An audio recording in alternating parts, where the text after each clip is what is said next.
The day began like any other, under a bright summer sky. But far away, deep under the cold sea off the coast of Russia, the earth began to tremble. It was a powerful quake, a deep rumble that shook the very floor of the ocean. This shaking was so strong that it was felt on land, in the eastern parts of Russia. In one city, a doctor performing surgery had to hold on to his patient as the room swayed back and forth. The ground moved with a force that made buildings creak and windows rattle, reminding everyone of the power hidden beneath their feet. It was a sudden and frightening moment for those who felt the tremor directly. The shaking was not just felt by people, the animals knew something was wrong too. Along the rocky Russian coast, large groups of sea lions that were resting peacefully on the shore suddenly became very agitated. They barked loudly and scrambled into the water, their sleek bodies moving with a sense of panic. It was as if they could sense a danger that humans could not yet see. The birds also took to the sky in large, noisy flocks, circling restlessly above the coastline.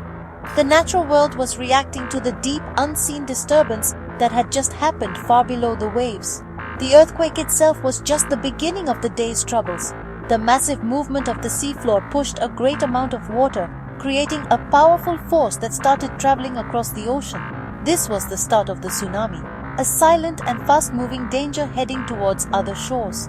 In Russia, the immediate concern was the shaking and the possibility of more tremors, known as aftershocks.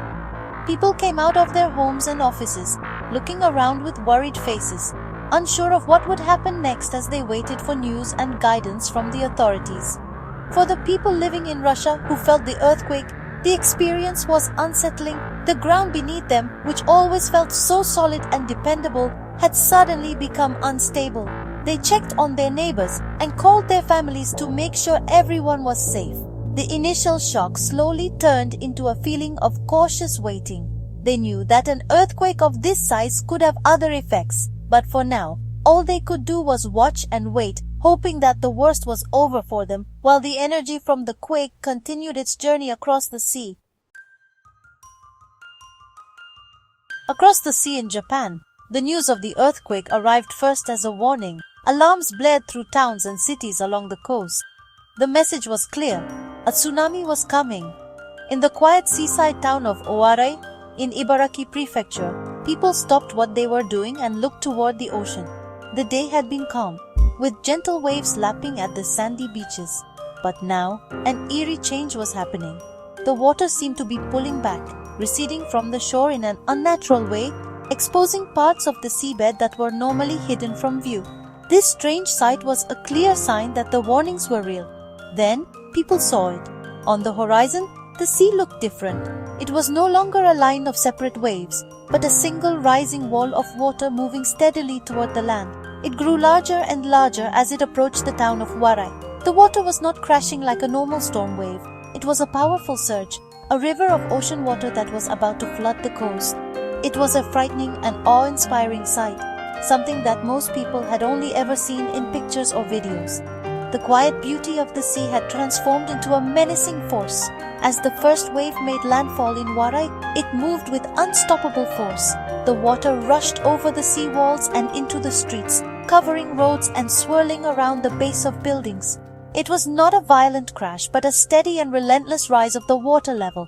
Cars parked near the coast were lifted and carried along like toys. The water flowed into fields and low-lying areas, turning dry land into a murky brown lake. The sound was a constant low roar, the sound of the ocean invading the town and changing the landscape in just a matter of minutes. People watched this happen from safe places, their hearts pounding. They saw their familiar town being overwhelmed by the sea. The water did not stop at the beach but pushed further and further inland, following the paths of streets and rivers. The power of the tsunami was on full display, a reminder of nature's immense strength.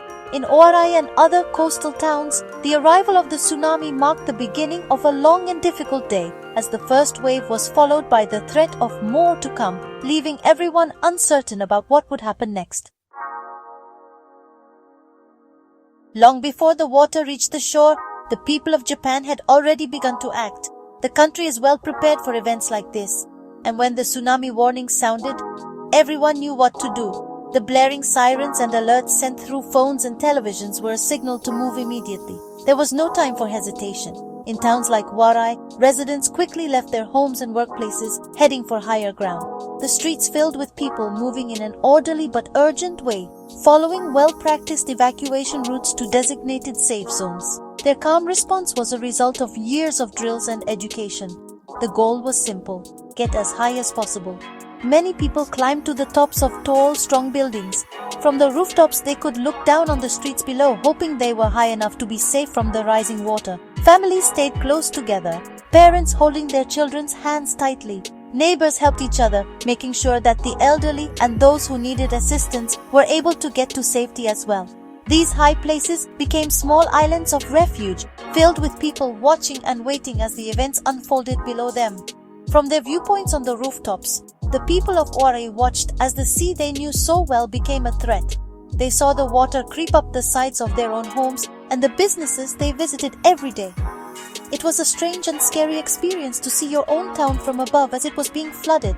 They pointed and talked quietly among themselves, sharing what they were seeing and offering words of comfort to one another. Despite the fear, there was a strong sense of community, a feeling that they were all in this situation together and had to support each other. Even after the first wave passed, no one moved from their safe spots. The warnings continued to blare, reminding everyone that the danger was not over yet. More waves could follow, and sometimes the later waves are even stronger than the first. So they waited patiently, their eyes still fixed on the ocean. They had done what they were supposed to do, following the instructions and moving to safety. Now, all that was left was to wait for the authorities to give the all-clear signal, hoping that their homes and their town would be spared from further damage. As the day went on, the situation remained very serious. The full picture of what had happened was still not clear.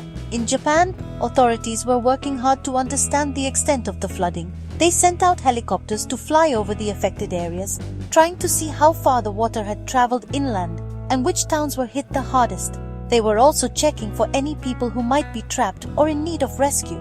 The main focus was on making sure everyone was safe. But the rising water made it difficult to reach many places. The world watched, waiting for updates. The danger was not limited to just one wave. Experts warned that more tsunami waves could be on their way, and there was also the risk of aftershocks from the big earthquake. These smaller tremors could cause more problems or even trigger more waves. Because of this, the tsunami alerts remained active for most of Japan's western coast. People who had evacuated to higher ground were told to stay where they were. No one was allowed to return to their homes until the authorities were completely sure that the threat had passed and the sea had become calm again. The event connected two nations in a shared moment of crisis. In Russia, people were still feeling the effects of the earthquake and worrying about aftershocks. They watched the news about the tsunami in Japan, knowing that the same powerful event that shook their land was now causing trouble for their neighbors across the sea. The story of the panicked sea lions and the steady-handed surgeon became symbols of how suddenly nature can disrupt ordinary life. It was a shared experience of nature's power, felt in different ways in two different countries. As the sun began to set on this chaotic day, many questions remained unanswered. It was too soon to know the full impact of the tsunami. The immediate priority for officials was to continue monitoring the sea and the land, watching for any new dangers. For the people on the rooftops in Japan, and for those who felt the earth shake in Russia, it was a long day of fear and uncertainty. The world held its breath with them, hoping for the safety of everyone affected and waiting for the morning to bring a clearer understanding of what this powerful day of chaos had left behind.